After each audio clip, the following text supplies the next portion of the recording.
Hey everybody, welcome to Improv FAQ. I'm James Quesada, and in this episode, we're going to talk about the concept of who, what, and where.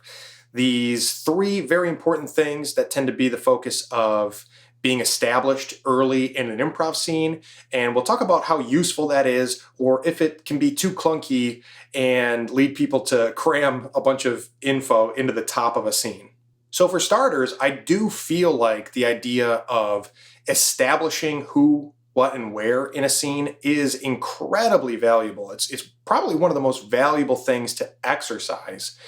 But like a lot of exercises in improv, I feel like people have a hard time separating the idea of exercising it and how much to be implementing it in a show, in practice of doing improv scenes. So I'll offer up some hopefully helpful ideas on how to consider the idea of who, what, where, and how to exercise it without having it get in your way when you go to do an improv show. Just to be clear, the idea of establishing who, what, where in an improv scene is about finding ways to clarify in the dialogue and the nonverbals of a scene who we are to each other, who the characters are on stage, and where they are, what the location or the backdrop, the setting is, and what's going on, what's happening, what are they in the middle of doing, what is the situation that they're in. So when it comes to exercising who, what, where, and establishing those three things, the reason it's so valuable is because it trains your mind to look for those bits of information, to pick up cues and implications from your scene partner, and to notice your own behavior, and to look for answers about who we are to each other, where we are, and what's going on. And to not only do that, but to make choices and find ways to broadcast your perception of what's going on. And that's a very powerful thing to be attuned to as an improviser. The way that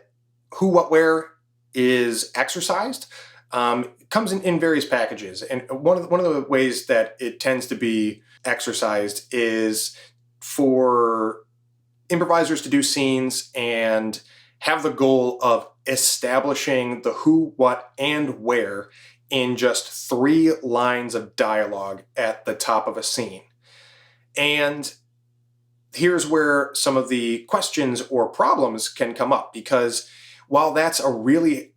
helpful tool for training your mind to think about those things, if you get too used to that and then go and do improv live in front of an audience or with a mixture of other performers, if you continue to practice that habit,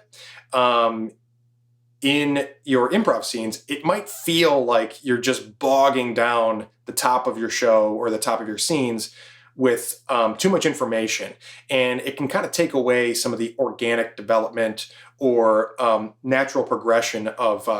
establishing ideas with your scene partner. So you really just want to be able to separate those types of exercises and understand that what you're doing is training your brain to think about it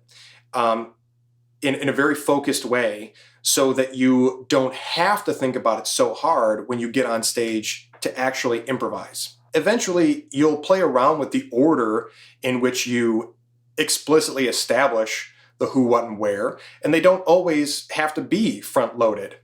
You'll also be able to do scenes where the who, what, and where are more incidental, and because you've trained yourself to look for those 3 things and think about them, what you can do is make choices in your head about who we are, where we are, and what's going on, and just act on that belief without having to find ways to just word vomit dense lines of dialogue to establish those things in the scene. And the who, what, where will still get established, but it's going to tend to happen in more subtle or natural ways, and in different orders and at different times throughout the scene, without having to worry about it so much. And so that's really the end goal of exercising who, what, where is that eventually you'll be able to more gracefully reveal those bits of information and not have to worry about establishing them because you have them to inform your character and how you're acting and behaving in the scene, and let who, what, and where establish itself. That's it for this episode. I hope those were some helpful tips on how to treat who, what, and where and get the real powerful value out of training yourself to think about those things without letting it get in your way when you're on stage performing. Let me know in the comments if you have any follow-up questions on the idea of establishing who, what, where, or your own experiences with how you use those concepts, or if you have other suggestions on questions that you would like to have answered on Improv FAQ.